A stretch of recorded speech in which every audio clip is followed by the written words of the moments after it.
Subscribe कीजिए 10th class गणित channel को और बेल आइकन को दबाइए लेटेस्ट वीडियो देखने के लिए। हेलो फ्रेंड्स, चलिए आज इस वीडियो में हम घन का संपूर्ण पृष्ठीय क्षेत्रफल और आयतन निकालना सीखेंगे। पीछे वाली वीडियो में मैंने आपको घनाभ का संपूर्ण पृष्ठीय क्षेत्रफल और आयतन निकालना बताया था। अगर वो वीडियो आपने नहीं देखी तो इस वीडियो के डिस्क्रिप्शन में आपको एक प्लेलिस्ट का लिंक मिल जाएगा, उस पर क्लिक करके आप पीछे वाली वीडियो देख सकते हैं। तो सबसे पहले हम बात करते हैं जो घन होता है उसकी आकृति की। घन में सभी जो भुजाएं होती है वो एक जैसी होती है, यानी कि इसकी लंबाई और इसकी चौड़ाई और इसकी ऊंचाई सभी सेम होती है। अगर इसकी लंबाई 5 सेंटीमीटर है तो चौड़ाई भी 5 सेंटीमीटर होगी और ऊंचाई भी 5 सेंटीमीटर होगी। तो इसकी सभी भुजाएं क्या होती है, बराबर होती है। और जो घन की आकृति है वो 6 वर्ग से मिलकर बनी होती है। वर्ग हम सब जानते हैं कि जो वर्ग होता है उसमें चारों भुजाएं बराबर होती है और प्रत्येक कोण 90 डिग्री का होता है। तो ये प्रत्येक कोण होता है वो 90 डिग्री का और सभी जो भुजाएं होती है वो बराबर होती है। तो 6 वर्ग से मिलकर एक घन बनता है। अब 6 वर्ग कैसे हुए, देखिए एक ऊपर और एक नीचे, दो तो ये हो जाएंगे, एक पीछे वाला और एक आगे वाला, ये 4 और 2 साइड वाले। तो इस तरह से 6 वर्ग से मिलकर एक घन की आकृति बनती है। तो जो घन होता है उसकी भी जो लंबाई चौड़ाई ऊंचाई होती है वो बराबर होती है, इसलिए इसमें लंबाई चौड़ाई ऊंचाई नहीं होगी। प्रश्न में दिया होता है कि घन की भुजा 5 सेंटीमीटर 6 सेंटीमीटर जो भी होती है वो दी गई होती है और उसका क्षेत्रफल और आयतन हमें ज्ञात करना होता है। अब बात करते हैं इसके सूत्र की। तो जो घन का संपूर्ण पृष्ठीय क्षेत्रफल यानी कि इसका क्षेत्रफल अगर ज्ञात करना है तो उसका सूत्र होता है 6 भुजा स्क्वायर, या इसको लिख सकते हैं 6a स्क्वायर। ए का मतलब भुजा होता है यहाँ पर। अगर इसका आयतन ज्ञात करना हो घन का तो आयतन का सूत्र होता है भुजा क्यूब। इसको हम लिखेंगे भुजा क्यूब, या भुजा की जगह आप a क्यूब भी लिख सकते हैं। अगर आपको घन के विकर्ण की लंबाई अगर ज्ञात करनी है तो उसका सूत्र होता है √3 गुणा भुजा, या इसको आप लिख सकते हैं √3a, ये भी आप लिख सकते हैं। a यहां पर भुजा है। तो इस तरह से आप क्षेत्रफल, आयतन और विकर्ण की लंबाई ज्ञात कर सकते हैं।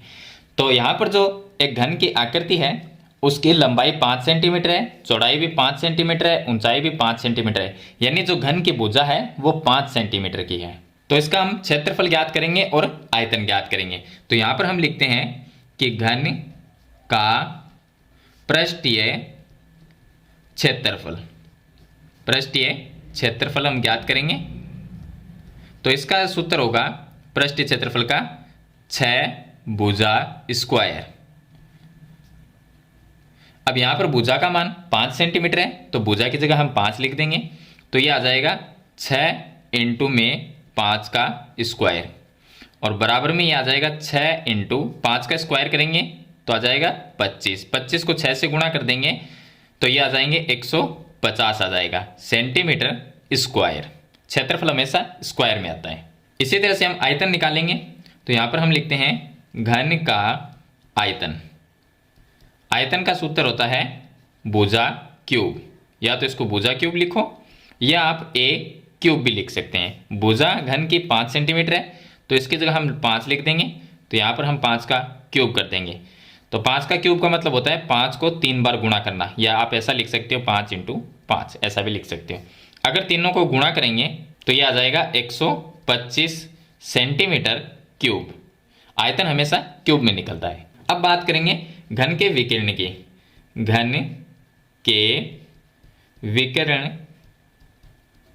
की लंबाई, घन के विकर्ण की अगर लंबाई आपको ज्ञात करनी है तो उसका सूत्र होता है √3 गुणा में भुजा। ये इसके विकर्ण निकालने का सूत्र है। तो विकर्ण की लंबाई ज्ञात करते हैं तो √3 की जगह √3 आ जाएगा, गुणा में जो भुजा में 5 सेंटीमीटर दी गई है वो गुणा में लिख देंगे, दोनों को गुणा कर देंगे तो ये 5 √3 सेंटीमीटर, ये आ जाएगी विकर्ण की लंबाई। तो इस तरह से आप एक घन का क्षेत्रफल निकाल सकते हैं, आयतन निकाल सकते हैं और उसके विकर्ण की लंबाई है वो ज्ञात कर सकते हैं। तो मेरे ख्याल से आप घन का क्षेत्रफल, आयतन और विकर्ण की लंबाई ज्ञात करना सीख गए होंगे। फिर भी इसके बारे में कोई सवाल या सुझाव है तो मुझे कमेंट बॉक्स में ज़रूर लिखना। वीडियो पसंद आए तो इसे लाइक और शेयर जरूर कर देना। इस चैनल पर नए हैं तो सब्सक्राइब करना। हम मिलते हैं नेक्स्ट वीडियो में, तब तक के लिए थैंक यू।